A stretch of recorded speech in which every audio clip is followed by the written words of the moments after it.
doon po sa kanyang libro na Book of Sermon Illustrations, kinuwento po ni Dr. Tony Evans ang isang kwento.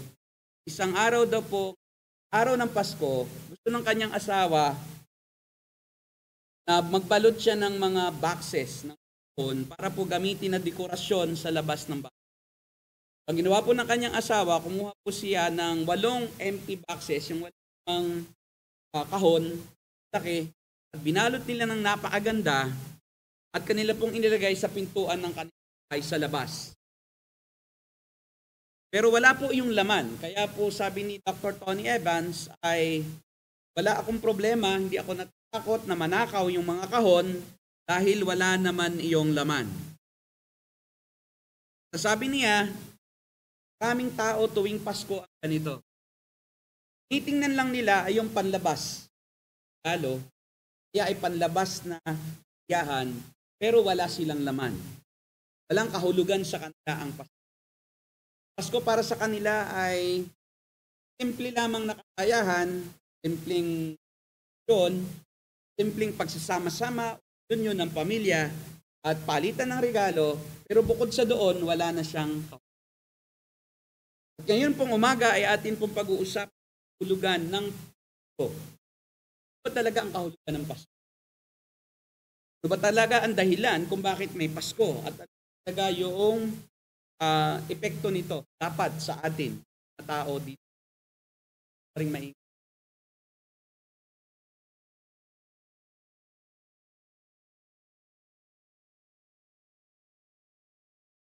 Atin pa pag-aaralan yung pinakasikat na talata sa buong Biblia.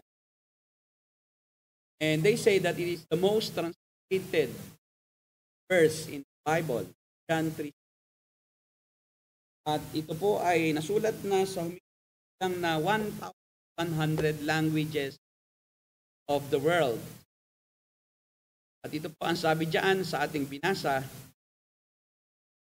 of the world, that He gave His only begotten Son, that whosoever believes on Him should not perish, but have life. Sa Tagalog, gayon na lang ng Diyos sa buong sanlibutan, na ibinigay niya ang kanyang bugtong na anak upang ang sinumang sumampalataya sa kanya ay hindi mapahamak kundi magkaroon ng buhay walang hanggan. Tayo po'y aming Diyos na makapagdamad po ni salita na aming matuto sa isang araw kaya ng yung pong anak at nakikimayan sa tahan sa piling ng tao upang ipamalas ang ibig. At salamat po ng mayroong kami sama-samang pag-aaral ng salita upang ikaw ay lamang maalala isang beses sa isang maunawaan namin kung hulugan ng pagdiriwang na ito. Bakit? Kung saan palain mo po ang iyong salita. Yan. Ikaw po ang mangusap sa puso at buhay. Bawat isa. Lalo na po kung yaon lamang makakarinig. Ang katotohanan. Lain mo sila at itas mo sila sa apo. At iyo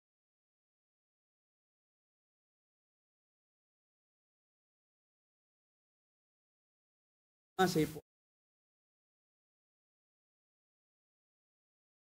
Kayo na lamang ang pag-ibig ng Diyos.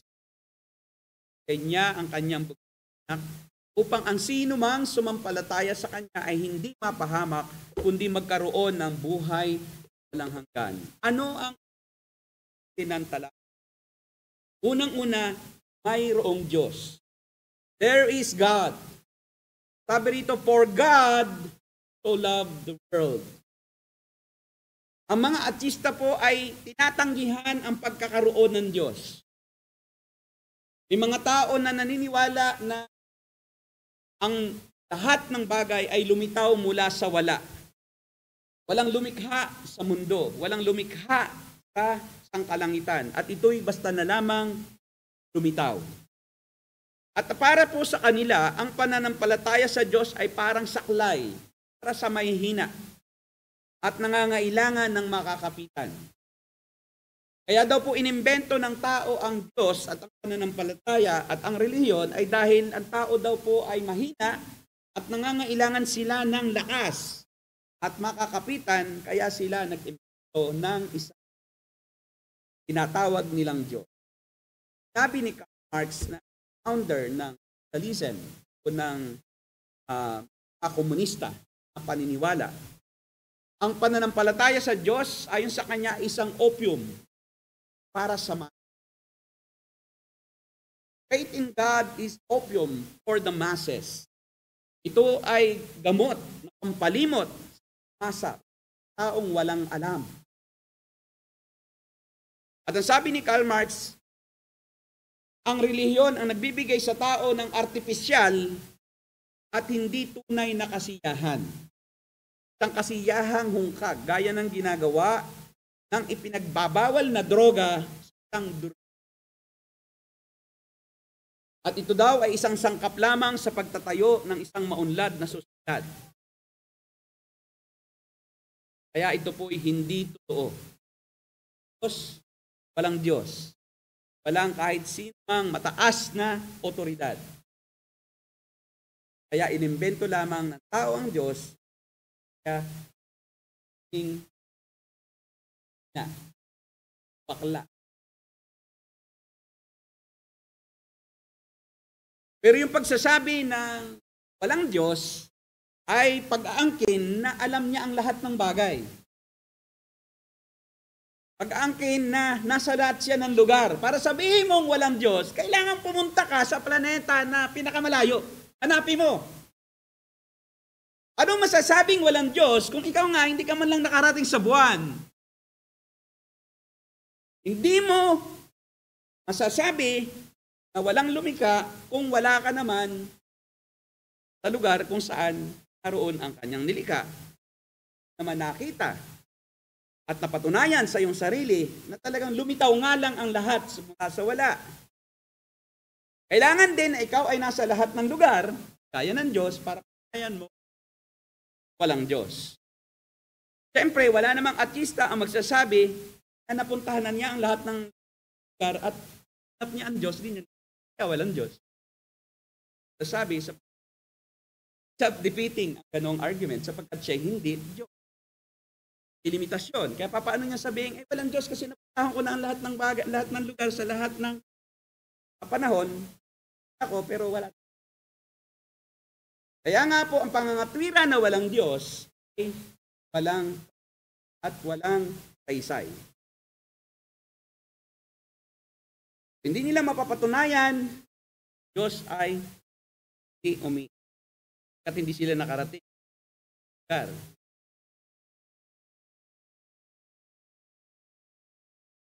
Bakit nakikipag-Christmas? Christmas evidence that there is God. Because one day in the history of mankind, God sent His to the world. Christmas itself is the evidence that there is mayroong Diyos. Ay natin ang tatlo lang na argumento pagkakaroon ng Diyos. Una, kung talagang ayaw niyong maniwalang may Diyos, pag-usapan natin na yung mga argumento na kailangan mo itong kontrahin para mapatunayang walang Diyos. Una, ay yung argumento tungkol sa prinsipyo ng dahilan at epekto. Kailangan may dahilan, may nagpagalaw sa isang bagay bago gumalaw. Kailangan bago siya nag-sway, may hangin. At saan galing yung hangin na naggalaw sa puno? Yung domino effect. Paanong yung isang domino ay matutumba kung walang domino o sino domino tumba sa kanya? At saan nag-umpisa yung domino na matumba sa lahat ng domino? May effect, hindi pwedeng walang cause. Sapagkat kung walang cause, walang effect. Cosmological argument. At ginagamit natin yung argumentong ito ng sangnilikha para patunayan na may lumikha. Sapagkat paano lilitaw ang dagat kung walang gumawa ng dagat? Paano magkakaroon ng bundok kung walang gumawa ng bundok? This is the cosmos. Mundo na ating hindi pwedeng magkaroon ng bagay mula sa wala. Nothing will exist from nothing. Because there is nothing. How will something exist from nothing when there is nothing to cause?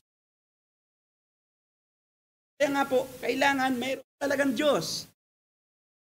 Pagkat kung walang Diyos, wala ka rito ngayon. Dahil ikaw ay nilikha ng Diyos. Ang bawat cause, ang bawat dahilan ay may epekto. At yung epekto na yon ay galing sa nakaraang dahilan. Lahat ay intrinsically connected. Lahat ng bagay, lahat ng kilalang ay may Kaya kailangan ay mayroon talagang paniwalaan na nagpalitaw sa lumitaw. Kahit yung palitaw, nangyari yan kung walang hinalo, sarap. Magagawa yung hinalo, pa yung kanina pa.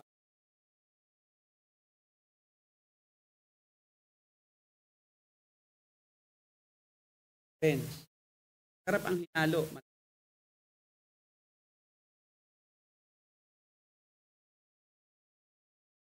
Pang hinalo, pwedeng maging hinalo. Wala nagalo. Effect, di ba? May effect. So may cause. At ang lohika o common sense ay nag-demand ng ang manlilikha. Kaya ang tao ay innate o normal sa kanya Diyos.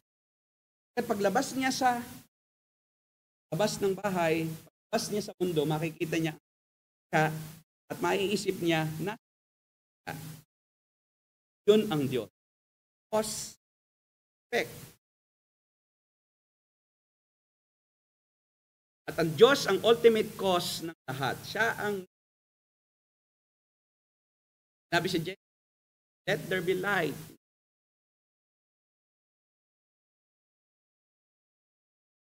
Mahiwalay ang tubig sa haba. Nga, karoon ng mga nabubuhay. Dagat. Yun po yung cause. Diyos mismo ang ultimate cause. Siya ang dahilan kung bakit narito ang lahat ng bagay sapagkat may nag-cause. May nag-cause. May naging dahilan kung bakit siya lumabas. Kalawang argumento ay yung pong teleological argument at ito po ay argumento ng kaayusan. Bakit ang lahat ng bagay ay mayroong purpose? May intelligent designer. Hindi basta ang isang bagay ginawa, kundi ang isang bagay ay ginawa na mayroong layunin. Halimbawa, ang microphone. Hindi mo pwedeng sabihin na lumitaw na lang ang microphone, walang gumawa. Bakit? Bukod sa siya ay may gumawa, may layunin siya, pampalakas siya ng boses. May purpose ang lahat ng bagay. Yun po yung argument about reasoning or about purpose. Kaya po kung pag-aaralan ng mga siyentipiko na artista na hindi naniniwala sa Diyos, pag pinag-aralan nila ang structure ng universe, makikita nila ang design. There is intelligent designer dahil may disenyo ang lahat ng bagay. Kahit ang building na ito ay hindi nabuo na basta biglang nagkaroon, kundi mayroon siyang disenyo muna bago ginawa. May layunin ang building na ito. Bago ito natapos ay yung architect, bawat detalye ay kanya nang naisa-isip yan at nailagay na sa plano yan. Ganun din ang lahat ng nilikha. Itong katangian na ito ng lahat ng nilikha ay napakalakas na ebidensya na talagang may lumikha sapagkat may layunin ang nilikha. Kahit na ang pagkalikha sa atin, no, sa tao, ang ilong narito, wala sa tabi ng giliran natin, di ba? Aamoy natin di ba? Tumimi tayo, maaamoy natin. O kaya ang ilong hindi ginawang pabaligtad dahil masasalo niya ang tubig ulan, hindi ka makakahinga. Kaya yung butas ng ilong nakatago, hindi nakasahod. Ang tenga, nakaganito kasi sasagap siya kasi ng di ba? Ng sounds. Hindi tinakpan. Kasi pag tinakpan mo ang tenga mo, paano ka makarinig? At ang mata ay nasa itaas para maganda ang iyong vision. Visualization mo ng mga bagay. Wala sa paa ang mata. Makikita mo lang puro lupa. Pag naglakad ka, di ba? Ang kamay ay inilagay ng Diyos dito sa itaas para gamitin tao pang depensa. Hindi pwedeng yung kamay naroon sa baba at yung paa ang narito sa itaas. So may disenyo, may intelligent designer. Halimbawa, ang iyong relo, hindi mo pwedeng sabihin na lumitaw na lang yan. Dahil ang relo, lahat ng bahagi ng relo ay mayroong precision. Mayroong exact precision ang paggalaw. Lahat yan ay interconnected. Lahat ng bagay na ating nakikita na kahit nilikha ng tao ay may disenyo, kotse ginawa para tayo dalhin sa ibang lugar, baril para mag-self-defense, lahat yan.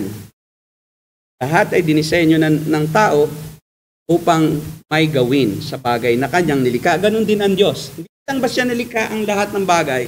Nilikha niya ang lahat ng bagay na may layunin at may purpose. O, purpose na nga. Meron siyang misyon.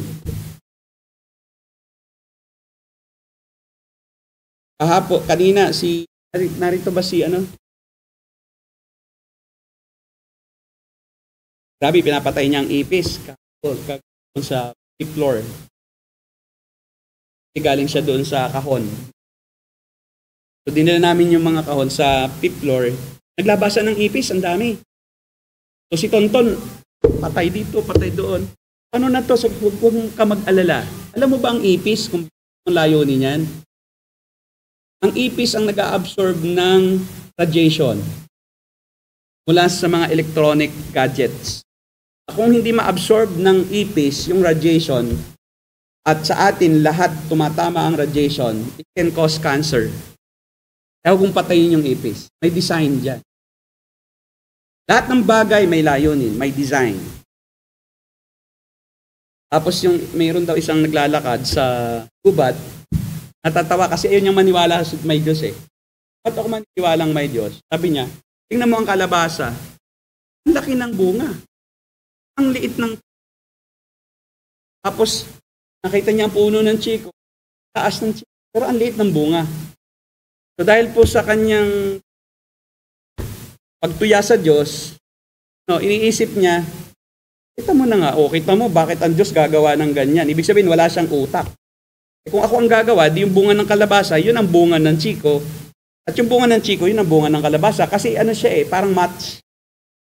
So napagod siya at siya nakatulog sa puno ng chiko. Nahimbing siya. Nahimbing ang kanyang tulog. Natamaan siya ngayon ng bumagsak na puno ng chiko. Tapos naunawaan niya. Sabi niya, salamat po Diyos. Sabi niya, dahil kung ang bunga ng chiko ay kasing laki ng bunga ng kalabasa, patay na ako. Maniniwala ka lang pag nalaman mo yung purpose. Ang puno ng nyog, minsan inimagine ko, bakit po ginawa nyo ang puno ng nyog? Napakataas, pero ang ng bunga. May sagot din. Naman malalaglag yung ng bunga ng nyog nang hindi siya, di ba? Nung hindi na siya gango. At kung hindi na siya tuyo. Kapag bumagsak man yung nyog, tuyo na siya, magaan na. Pero walang babagsak na bunga ng nyog na natural, na babagsak na siya ay hindi pa tuyo. So, laging may purpose. Yan ang ikalawang argumento. Ikatlo, yung moral argument. Yung argumento na may kabutihang nag-i-exist sa mundo. Lahat ng kultura, mula ng sinaunang panahon hanggang ngayon, kahit pa ang kultura ay talagang sagad na ang kasamaan, mayroon pa rin silang itinuturing na mabuting gawin. Isang bagay na kanilang itinuturing na maganda at dapat gawin. Gaya ng pagkakawang gawa, yung pagbibigay sa mga nangangailangan, yan ay present sa lahat ng kultura. Saan galing yung moral na prinsipyong yan? Yung kabutihan ng tao. Hindi naman magkakaroon ng ganitong moralidad kung walang pinagmulan. So, ang tao lang sa nilalang ng Diyos ang mayroong ganyang katangian na siya ay likas na gumagawa ng kabutihan. Hindi siya talaga sobrang sama. No? Kahit na siya ay sobrang sama, mayroon pa rin siyang magagawang mabuting moral na bagay o moral na bagay. Bakit? Dahil ang Diyos po ang naglagay ng konsensya sa tao. May moralidad sapagkat, ang sabi ng Biblia, ay God puts conscience. God naturally puts knowledge into man. Meron siyang kaalaman tungkol sa Diyos. Kaya nga po, ang lahat ng tao, sa lahat ng kultura, ay mayroong kinikilalang mataas na entidad. Kung mataas na lumikha. Mataas na isang espiritu. Sa mga hindi po Kristyano, may mga anito. Meron silang mga Diyos-Diyosan sapagkat kinikilala nila na mayroong talagang mas higit na makapangyarihan na nag-i-exist kaysa sa Kanya. Mas powerful sa tao. Kaya po, may moral o may morality ang tao sapagkat may Diyos na mabuti na lumikha sa tao. At ang larawan ng kabutihan na to, ang wangis na ito ay nasa tao. Bagamat siya ay na-tainted na ng kasalanan. Radically depraved ang tao. Ang lahat ng batas ng mga bansa, ang batas sa barangay, yan ay may pinagmulan. Bakit bawal magnakaw? Dahil sinabi ng Diyos, huwag magnanakaw. Babalik iyan sa Diyos. Pinakita ng Diyos sa tao ang kanyang banal na kalooban, ang kanyang ibigay ang 10 utos. Kaya kahit gusto natin gawin ang isang bagay, ay dahil sinabi ng Diyos, masama, hindi natin ginagawa. Kumokontra iyon sa ating morality, sapagkat ang Diyos ang pinanggalingan ng moralidad. Yun po ang katotohanan, may Diyos na nag-i-exist o umiiral. Ikalawang katotohanan ng John 3:16. Sabi rito, for God so loved the world. Ang Diyos na ito ay umiibig ang libutan. May Diyos at ang Diyos ay umiibig sa mundo. Tingnan natin kung anong uri ng pag-ibig ang meron ang Diyos na ito para sa sanlibutan. Una, ang pag-ibig ito ng Diyos ay incomparable and incomprehensible. Hindi siya kayang ipantay sa kahit, wala siyang kapantay. Hindi siya kayang ikumpara sa kahit anong uri ng pag-ibig ng tao o ng anuman, o ng sino man. At hindi siya kayang maipaliwanag ng salita ng tao. Yun ang katangian na unang makikita natin ng pag-ibig na ito ng Diyos na umiibig sa sanlibutan. For God so loved the world. Itinranslate po ito sa English na for God so loved. Sa Tagalog, gayon na lamang ang pag-ibig ng Diyos. Yung translation sa English na so loved the world, ang ibig sabihin niyan, ito po ay adjective. Yung pong salitang so, napakaraming gamit na part of speech. But dito, ginamit siya na pang-uri o paglalarawan sa pag-ibig ng Diyos. Sa Tagalog, gayon na lamang ang pag-ibig ng Diyos. Ang salitang gayon na lamang, pag sa infanta pa ay maaaring pag sa infantang language, yung gayon na lamang ay maaaring isalin sa salitang who ay iya. Diba, nasaan na si Syra? Pag nagsalita ng kantahin ay iya. Pero yung ay iya, normal pa yan. Pero pag sinabi yung who ay iya, sobra na yan. Parang incomparable, incomprehensible. Di mo na kayang ilarawan sa salita kasi sabi, who ay iya. Sa New Pinoy Translation, yung John 3:16 ay ganito ang itinranslate. Sobrang mahal ng Diyos ang mga tao sa mundo, kaya binigay niya ang kaisa-isa niyang anak para hindi mapahamak ang lahat ng naniniwala sa Kanya, kundi magkaroon sila ng buhay na walang hanggan. Okay, pagtatagulugin ko pa siya, yung salitang sobra, grabe. Grabe na to, ganon. So grabe ang pag-ibig ng Diyos sa sanlibutan. Hindi kayang sukatin, hindi kayang ilarawan ng kahit anong language. Sapagkat sobra-sobra. Ikalawang katangian ng pag-ibig na ito, benevolent. Para sa lahat. Benevolent, walang pinipili. Kahit sino ka pa na tao sa mundo, kahit ano ka pa, wala siyang pinipili. Pinapadama niya ang kanyang pag-ibig. Sabi sa Matthew, pinapasikat ng Diyos ang araw sa mabuti at masama. Kahit sa masamang tao, ang Diyos ay may grasya sa kanya. Dahil siya'y likas na Diyos na pag-ibig. Ang Diyos ay likas na umiibig, kaya normal na makadama tayo ng pag-ibig because it just naturally flows from His being.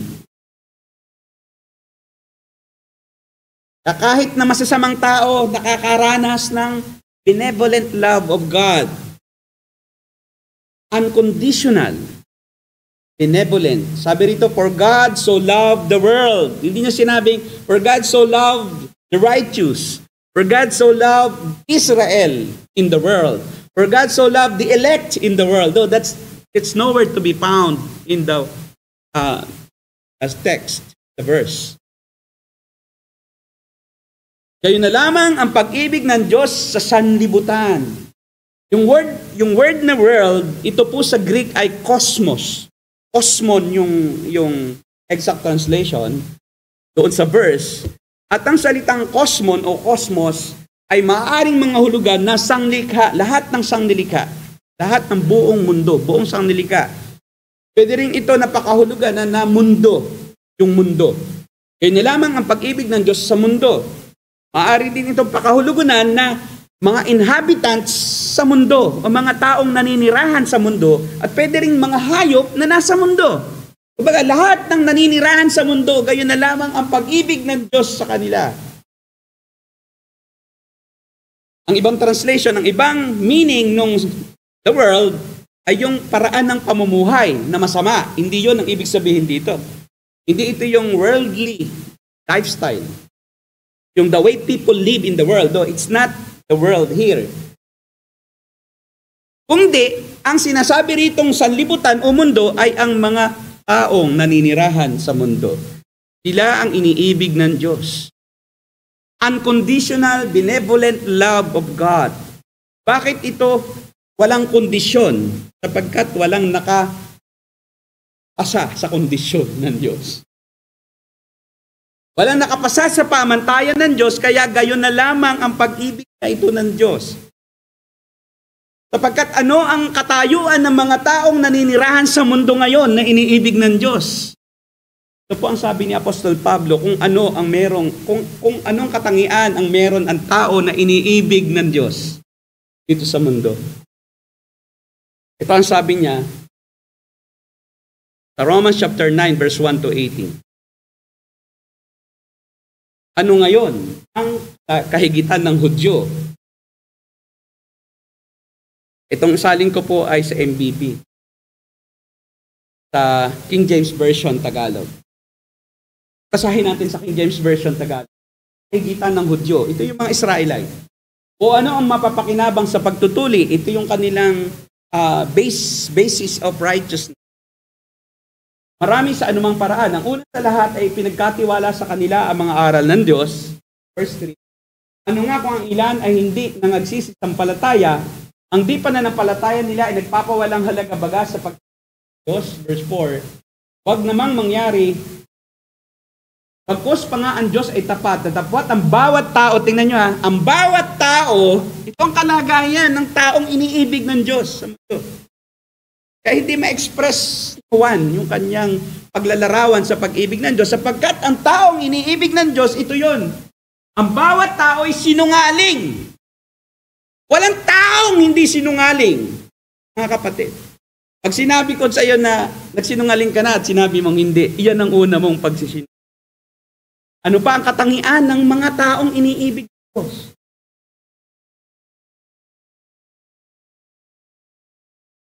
Ano yan? Romans 8, Romans 5:1 ka. Di ba? Ano ba yan? Romans 8:5 na. 3:5. Hindi, chapter 8 tayo. Chapter 9 tayo. No, kaya pala sabi ko. Pero ito ang sabi rito ilagay mo. Sabi rito, sa verse, pero tama rin naman, mayroon din sinungaling. Pero sabi rito ganito, ano ba ang kalagayan natin mga Hudyo ay mas mabuti kaysa sa mga hintil? Hindi. Tulad nga ng aming napon na ang lahat ng tao, ito yung tinutukoy, buti meron ding word na lahat ng tao. Chapter 9, iba kasi ang translation dyan no? Sa akin, dito lang sa MBB. Dito yung mababaw. Sabi rito, ang lahat ng tao ay nasa ilalim ng kapangyarihan ng kasalanan, maging Hudyo o hintil. So, ang lahat ng tao na iniibig ng Diyos ay nasa kapangyarihan o alipin ng kasalanan. Hudyo man o hintil, saka mang Israelite o hindi ka Israelite, pangkalahatan, lahat ng tao. Verse 10, ayon sa nasusulat, tama, nga. Walang matuwid, wala kahit isa. So ito yung taong iniibig ng Diyos, wala kahit isang matuwid na tao. Wala kahit isa, kahit si Santa Maria. Kahit si San Pablo, San Pedro, San Juan. Lahat ng taong nabuhay, wala kahit isang righteous. Kahit isa. Sabi sa verse 11, walang nakakaunawa, walang naghahanap sa Diyos. Yan ang taong iniibig ng Diyos na nasa sanlibutan, hindi naghahanap sa Diyos. Ang hinahanap ng tao sa mundong ito ay kanyang pansariling kasiyahan, kanyang pansariling kaligayahan, kanyang pansariling layaw, yung kanyang pansariling kapritso, yung kanyang pansariling desisyon, ang kanyang sinusunod. At wala siyang kinikilalang hari sa kanyang buhay. Yan ang taong makasalanan na nasa ilalim ng kapangyarihan ng kasalanan. Yan ang taong iniibig ng Diyos. Ano pa? Ang lahat ay lumilihis ng landas at nagpapakasama. Normal sa tao na nasa ilalim ng kasalanan, nasa alipin ng kasalanan ang magpakasama at hindi gumagawa ng mabuti. Walang gumagawa ng mabuti, wala kahit isa. Tanungin natin, bakit naman po kung halimbawa ako po ba ay nagbigay sa isang nangangailangan, di ba mabuti yun? Hindi po. Ang pamantayan po ng Diyos ng kabutihan ay perpektong kabanalan, kabutihan. Sabi sa Isaiah 53:6, ang lahat ng ating mga mabubuting gawa ay maruming basahan lang sa paningin ng Diyos. Wala tayong mabuting maipagmamalaki sa Diyos sapagkat walang mabuti kahit isa. Walang gumagawa ng mabuti na papasa sa panlasa. Gumagawa tayo ng mabuti, bakit? Dahil meron tayong hinihintay na kapalit at the back of our mind. Kaya tayo gumagawa ng mabuti, tayo naglilimos sa ating kapwa dahil para tayo makadama ng masarap na pakiramdam na tayo'y nakatulong. So we do good because of our own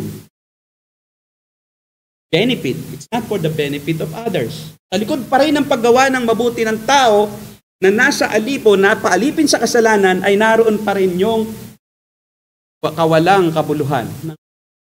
Wala kahit isa. Verse 13, parang bukas na libingan, kamunan, mura, mapandait sa kapwa, mapanlinlang, manloloko, makamandag, gaya ng ahas ang kanilang labi.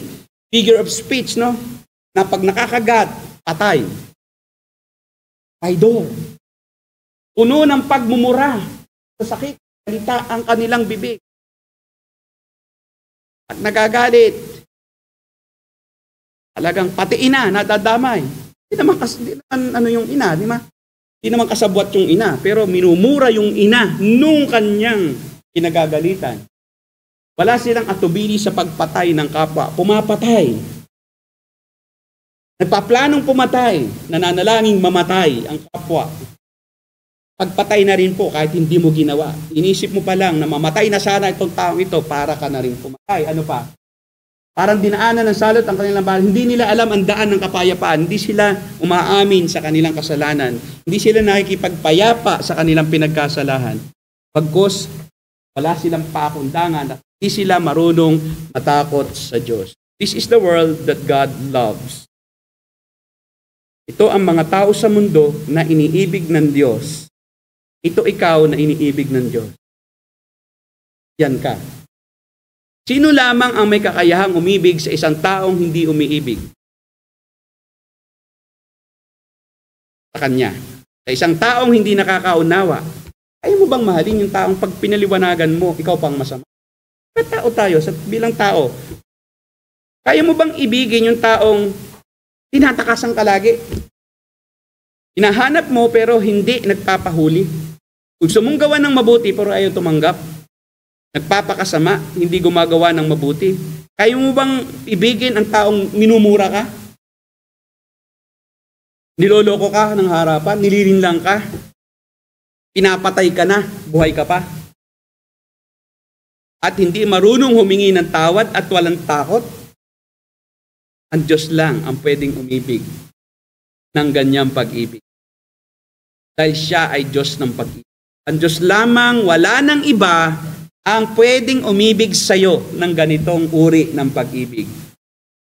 Kaya nga gayon na lamang ang pag-ibig ng Diyos sa sanlibutan, sapagkat ang iniibig niya ay hindi kaibig-ibig. Ang bawat isa na nasa ilalim ng kasalanan ay walang kahit anong maibibigay o may pagmamalaki sa Diyos na sukat tatanggapin. Katlong katangian ng pag-ibig na ito, it is a lavish love. Napakahalagang pag-ibig. Sobra-sobrang pag-ibig. For God so loved the world that He gave His only Son. Si Evelyn po, ang pangalan po ay Evelyn Walsh McLean, ang nakatanggap ng isang napakahalagang o napakalaki ng halagang regalo sa araw ng Pasko at araw din ng kanyang wedding. Galing po sa kanyang tatay. Sa kasaysayan ng mundo, ito ang pinakamalaking regalo na natanggap ng isang tao. At ang regalong ito ay tinatawag na the Star of the East and the Hope Diamond. Napakalaking diamante. Ang kwintas na napakalaki ang palawit na diamond. Ito po ay may 94.8 carat at pear-shaped, parang peras, ang korte o abukado. Tapos may hexagonal emerald na 34 carats at may perlas na 32 butil na bumubuo doon sa kwintas. Ang halaga po nito ay 13 trillion 964 billion pesos. Sapat ng pambayad, kunti na lang mababayaran na ang utang ng Pilipinas. Kasi ang utang ng Pilipinas ay 14.27 trillion pesos. Biro mo yun ang utang natin. Pag kinumpute daw yung utang ng Pilipinas, kada isang tao may utang na milyon. Milyonaryo ka pala sa utang, hindi sa pera. So, bawat Pilipinong isinisilang, may utang siyang milyon. Milyon. Ang halaga ng alahas na ito ay 2.6 ang value para mabili o para katumbas ng halaga ng buong planeta na mundo. Ang halaga ng planeta, ng mundo, pag kinumpute sa value, $500 trillion lang. So 2.6% na siya ng value ng planeta natin. At sa buong buhay po ni Evelyn, talagang ipinagyabang niya yon. Sinusuot niya yon sa lahat ng okasyon.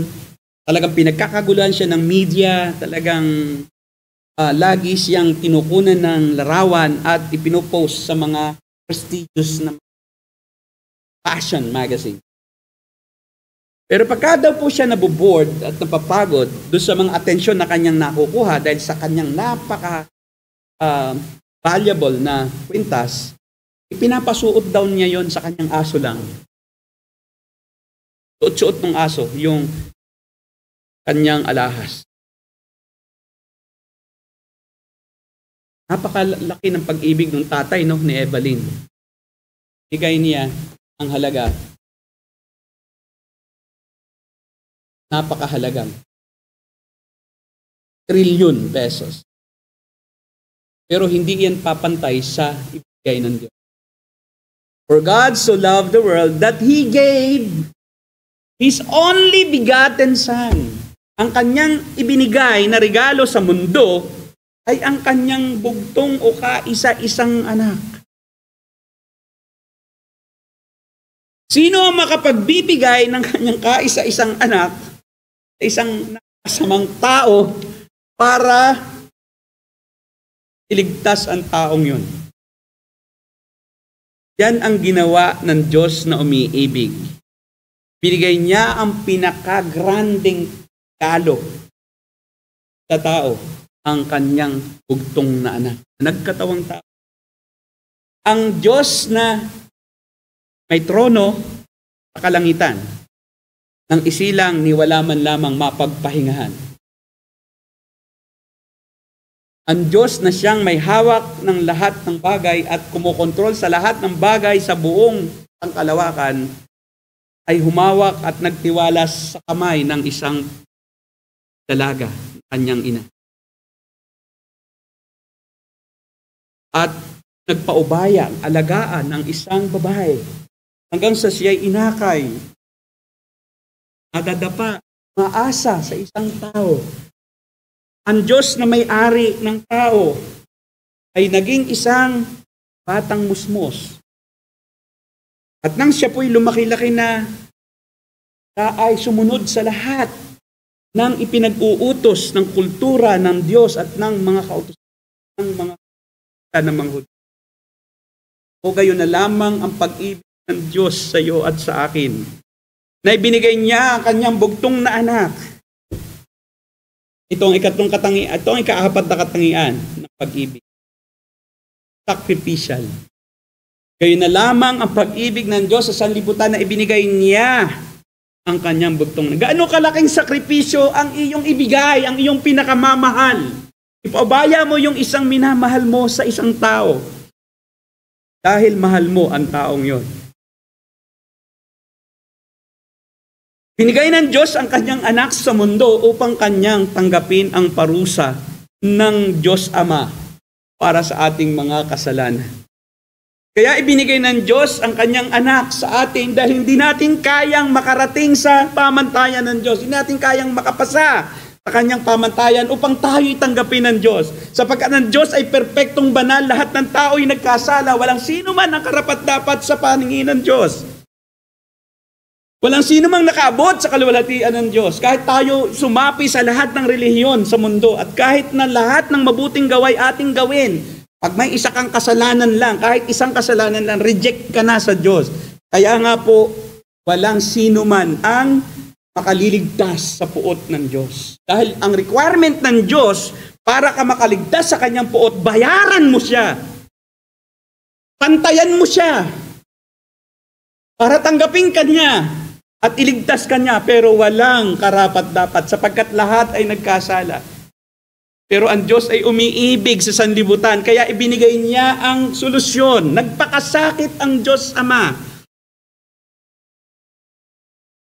Kahit ko siguro si Kuya Celso, ama siya, hindi niya kayang ibigay si CM para iligtas ang isang grupo ng tao at mamatay ang kanyang anak para doon. Ako may kaisa-isang anak, hindi ko kaya si CJ ibigay. Aking kaaway.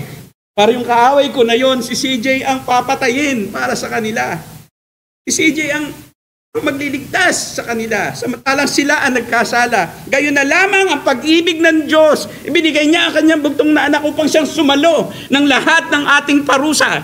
Na dapat tayo ang patayin, dapat tayo ang mawalay sa Diyos magpakailanman sa apoy ng impyerno at walang hanggan tayo sunugin at makaranas ng pagdurusang walang hanggan. Pero gayon na lamang ang kanyang pag-ibig sa iyo at sa akin. Na isang araw sa kasaysayan ng mundo, na ngayon ay ating isineselebrate, yung diwa mismo na yon. Bakit tayo nagpapalitan ng regalo? Sapagkat ang Diyos ang unang nagregalo sa tao. Naturuan tayo ng Diyos na kailangan din nating magbigay, kailangan din nating magpakasakit, sapagkat siya mismo na lumikha sa atin ay nagkaloob ng pinakadakilang regalo sa lahat ng regalo. Binigay ng Diyos ang kanyang anak sa mundo upang kanyang tanggapin ang parusa ng kanyang ama para sa ating kasalanan. Upang siya ang ating maging kahalili, substitute, dahil sa kawalan natin ng kakayahan na bayaran ang ating utang sa Diyos. Wala tayong kakayahan na tayo ay magbayad sa utang natin sapagkat wala tayong ibabayad ni kauntimang karapat-dapat sa Diyos. Ibinigay ng Diyos ang kanyang anak dahil sa pag-ibig niya sa mundong makasalanan upang siyang pumawi sa puot ng kanyang ama. Ang mga Diyos-Diyosan na ginawa ng tao ay nangangailangan din ng handog para mapawi ang kanilang galit sa tao.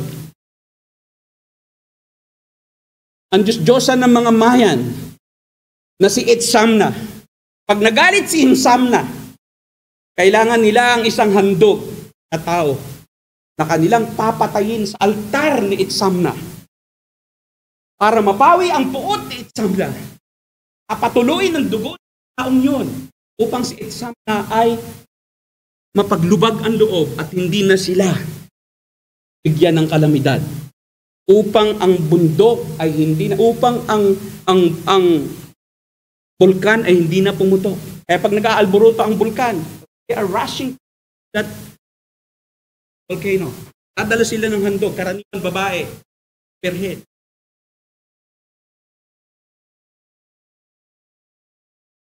Simbolo ng puot ni Itzamna.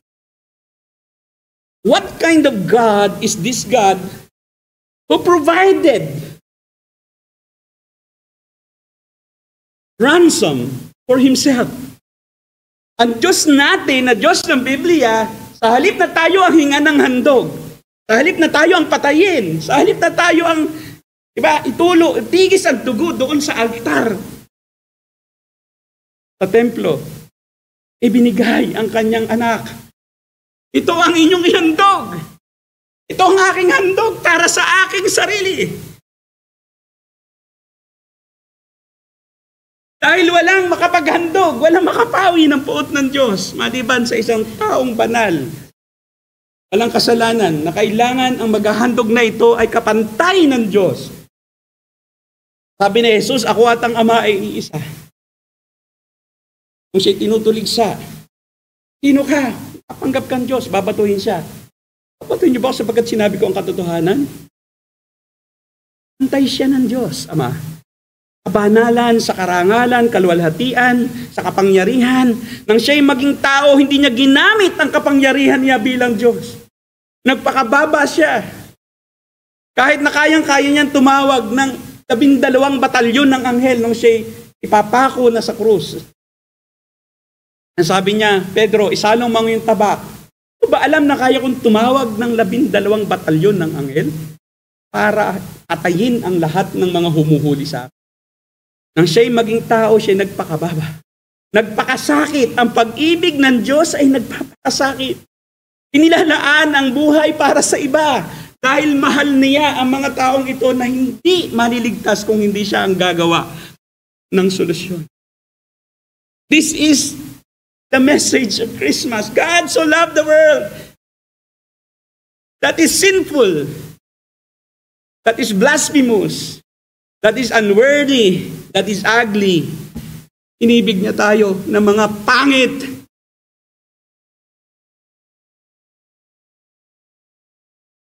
Walang katangiang may pagmamalaki sa Diyos. Inibig niya tayo at siya pa ang tumutas sa ating problema. Siya pa ang nagbigay ng panghandog, ang kanyang bugtong na anak.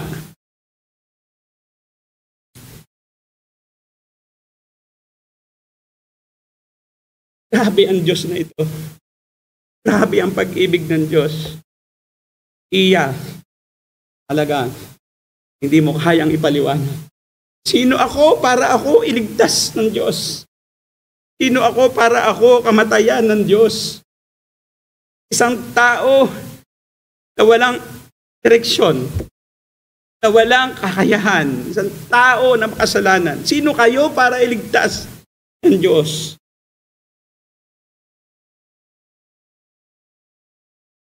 Wala tayong kahit anong kagandahang ihaharap sa Diyos. Ngunit inibig niya tayo gayon na lamang. At ang pag-ibig ng Diyos na ito, hindi lang nagsasakripisyo, kundi mabisa. Mabisa, may resulta, may effect. May effect ito. Kung iniibig ka ng Diyos, may effect ito. Ano ang effect? For God so loved the world that He gave His only begotten Son, that whosoever believes on Him shall not perish, but have everlasting. Kaya niya ibinigay ang kanyang bugtong na anak upang mamatay doon sa krus para sa atin. Ay upang kung sasampalataya ka sa Kanya, sa Kanyang ginawa, sa Kanyang persona, Kanyang accomplishment, at ililipat mo ang iyong pagtitiwala mula sa iyong sarili, kayahan, mula sa iyong kayabangan na ako'y mabuti, ako'y karapat-dapat, di ko kailangan ng sinuman para ako tanggapin ng Diyos. Kung susuko mo iyon sa Diyos sa pamamagitan ng pagsasaya kay Jesus, kakaroon ka ng buhay na walang hanggan. Ang pananampalataya, hindi lamang intellectual dito sa isip lang, gaya ng dyablo. Ang sabi sa Santiago 2:19, sumasampalataya ka, mabuti yan. Pati ang demonyo sumasampalataya rin, nanginginig pa nga. Nang makita si Jesus noong Gadareno na inaalihan ng pulutong ng demonyo, agad silang nagpatira pa kay Jesus at sinabi kay Jesus, Jesus, ikaw ang anak ng Diyos sa buhay. Hindi ang pagsampalataya ay simpleng pagsasabi na naniniwala ako sa iyo, oh Jesus. Alam ko na mayroong Diyos. Hindi yon ang hinihinging paniniwala o pananampalataya ng Diyos. Ang kanyang hinihingi ay ang pananampalataya na sumuko sa Diyos. Nagsisi ang taong yon sa kanyang kasalanan.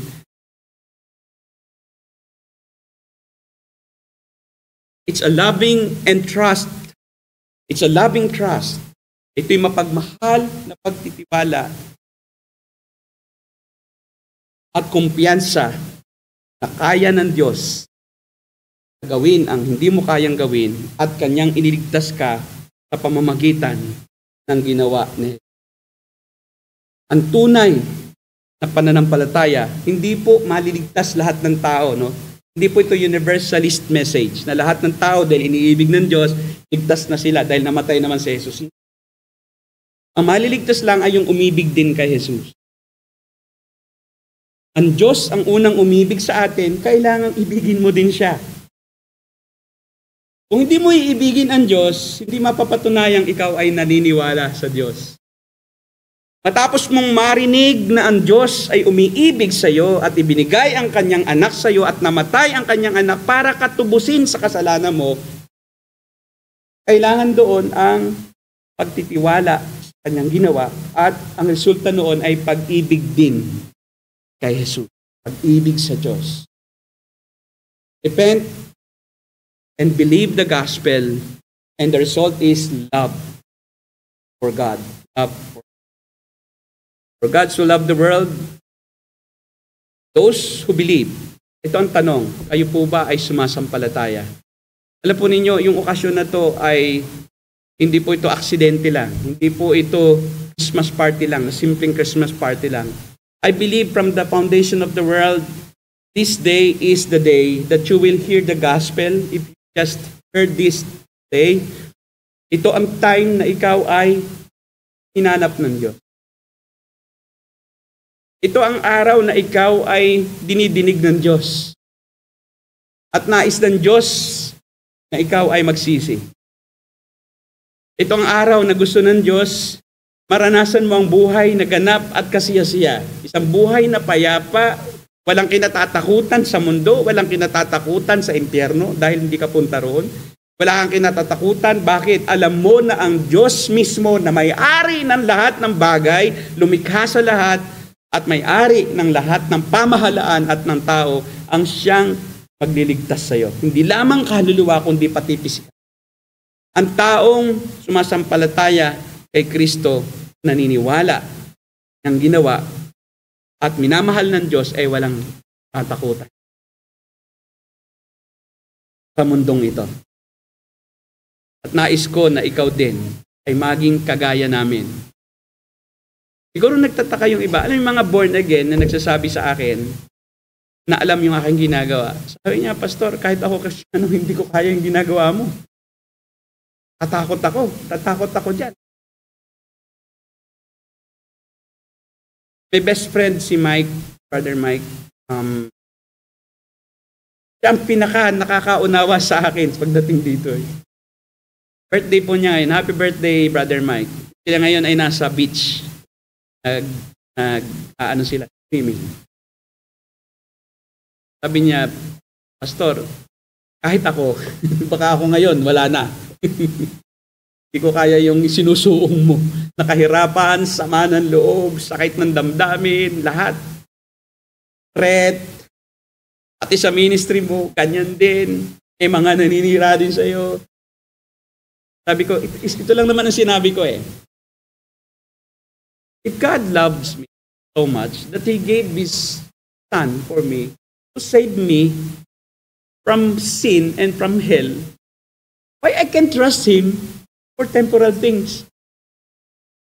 Kung ako kanyang kinamatayan, ibinigay niya ang buhay niya para sa akin, inigtas niya ako at alam kong ako'y pupunta sa langit kahit anong mangyari at alam kong walang makakapatay sa aking katawan nang hindi niya pinahintulutan at alam ko na lahat ng aking ginagawa ay ayon sa kanyang kagustuhan dahil ako'y nasa katotohanan at ako'y nasa katwiran, bakit ako matatakot sa kahit kanino?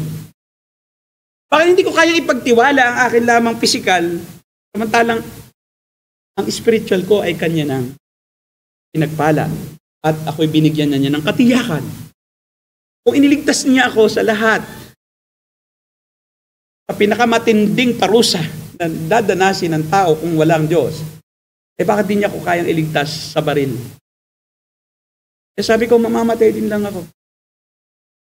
Bakit hindi ko pa gamitin ang buhay ko at ang aking lakas at ang aking talino at lahat ng sa akin sa isang cause, sa isang simulain na tiyak na mayroong patutunguhan? Dahil ikaw ay nasa katotohanan. Ba't ako mananatiling nandito lang sa isang lugar na safe ako? Pero ang problema, hindi ko ginagawa ang kanyang kalooban. Mamamatay din lang ako dito sa safe na lugar na ito. Na wala akong ginagawa para sa tao, para sa Panginoon, at para sa ministeryo. Ito na ako. Sa may ginagawa ako para sa Panginoon. Ano man ang resulta nito, alam ko, hindi kanyang kalooban. Dahil dinalan niya tayo dito. Yan ang pagkakala para sa iyong kaligtasan ng kaluluwa. Nais ng Diyos na hindi ka mapahamak. Ako gusto ko lahat ng aking mahal sa buhay, makasama ko sa langit. Lahat ng aking pinsan, lahat ng aking magulang, aking kaibigan, at pati kaaway ko, gusto kong mapahagi na ng salita ng Diyos, ng Ebanghelyo, na si Jesus ay namatay, alang-alang sa makasalanan, upang kayo na makasalanan kung kayo magsisisi, magbabalik loob, at maglilingkod sa Kanya, ay hindi na rin kayo mapupunta sa walang hanggang kapahamakan, kundi magkakaroon ng buhay naman. This is the gospel. This is the simple gospel. Ang Diyos mismo, sa pamamagitan ko, ay naniniklod ako sa inyo. Pinapaniklod ko kayo sa Diyos. Magsisi kayo sa inyong kasalanan. Alisin nyo ang pagtitiwala ninyo sa inyong sariling relihiyon. Hindi relihiyon po ang kaligtasan. Relihiyon ang namatay para sa iyo. Hindi ka rin maliligtas ng sariling gawa mo. Hindi po. Kahit pagtiwalaan mo ang kabutihan mo, lahat ng iyong gawang mabuti ay pawang basahan lang sa paningin ng Diyos. Ang nais ng Diyos, magtiwala ka sa Kanya, sa Kanyang ibinigay na pantubos sa iyong kasalanan kay Jesus at ilagak mo ang iyong pagtitiwala na Siya ang iyong tagapagligtas na kaya Kanyang dalhin sa kalangitan, hindi sa sariling gawa. For by grace you have been saved through faith. Sa biyaya ng Diyos kayo naligtas. Hindi dahil sa inyong mga gawa, kundi sa pamamagitan ng pananampalataya sa ginawa ni Jesus. Bakit nakakapagligtas ang isang tao lang na si Jesus? Tunay na Diyos din ng lahat ng sasampalataya. Dahil siya ang pinakamahalagang tao at persona sa lahat. Bakit kaya kanyang iligtas kahit na ikaw ay isa sa 100 milyon na kanyang kinamatayan? Ang value po ni Jesus ay higit sa lahat. Sabi ni Paul Washer, no, kung titimbangin natin, ilalagay natin sa kabilang kamay ng timbangan ang lahat ng bagay, ang mundo, ang sangnilikha, lahat ng planeta, lahat ng mga anghel, lahat ng sangnilikha, ilagay natin sa kabilang timbangan, sa kabilang kamay ng timbangan. Tapos ilagay mo dito sa katapat na kamay ng timbangan si Jesus. Higit na matimbang si Jesus sapagkat siya ang lumikha lang sa lahat ng siya ang Siya ang kordero ng Diyos na nag-aalis sa kasalanan ng sanlibutan. Siya ang hari ng mga hari. Siya ang Diyos ng mga Diyos. Siya ang saserdote na nag-aalis, na namamagitan sa tao sa Diyos. Siya ang saserdote na higit kaysa kay Melchizedek. Siya ang propeta. Siya ang Diyos na nagkatawang tao. Siya lahat. Siya ang tunay na Diyos at tunay na tao. Siya ang ating tagapagligtas. Ang challenge ko po sa inyo, hindi ko sasayangin ito. Ang challenge ko po sa inyo, huwag kayong magtiwala doon sa inyong emosyon lang. Pagdating nyo sa bahay nyo, isipin nyo ito, timbangin nyo, tama ba yung sinabi ni Pastor? Kung may access ka sa Bible, magbasa ka rin. Kung gusto mo po, ay pumunta ka sa godquestions.org, YouTube namin. Godquestions.org, Tagalog, sa YouTube. Naroon po ang lahat ng aming mga in-upload na mga videos. At inyong ubusin. Para po kayo maligtas kayo. Ayoko po na kahit isa dito. Pagdating ko sa langit, di ko makita. Gusto ko, pagdating ko sa langit, reunion ulit tayo, no? Walang hanggan. Napakasarap ng ating mararanasan. Walang hanggang kaligayahan. Kasi biruin mo, pagdating mo sa langit, wala doon yung kaibigan mo, pinsan mo, nanay mo, tatay mo. Langit pa rin yon kasi hindi mo na maalala yung pain. Pero dito sa lupa, mahirap isipin. Yung mahal mo sa buhay, pagdaranas ng walang hanggang kapahamakan sa apoy, na doon ay hindi namamatay ang apoy, pati ang uod ay walang hanggan. Tulad ng kanilang katapat. Repent and believe the gospel. Kayo po'y sumampalataya, magsisi, sumampalataya at sumunod kay Jesus. Tayo po'y manalangin. Aming Diyos na makapangyarihan sa lahat, salamat po ng yung mga salita ginawa para sa amin. O Diyos, na lumalang ng lahat ng bagay. Sa sobrang pag-ibig mo po, ay ibinigay mo ang iyong bugtong kaisa-isa at masaya. Upang isilang sa mundo maging isa sa pinakaaba, kahit siya ang hari ng mga katabuhay bilang isang ordinaryong tao, ngunit walang kasalanan, upang kami na makasalanan ay kanyang mailigtas sa kapahamakan dahil sa aming kasalanan. Siya ang aming kahalili. Salamat po, Panginoon, o Diyos, na siya po ang iyo pong inihalili. Sa halip po, kami ang magdusa para sa amin. Po ay lubos-lubos ang pasasalamat sa kaligtasang ito na iyong ipinagkakaloob sa pamamagitan ng ginawa ni Jesus sa pagsampalataya natin. Salamat po ng marami sa mga narito at dalangin ko po na patuloy pong pagpalain ang mga salitang nawa po. Ito po ay patuloy na mangusap sa kanilang mga sa pamamagitan ng iyong banal na Espiritu. Ito po ang dalangin po namin, Ama, pangkapurihan at pasalamatan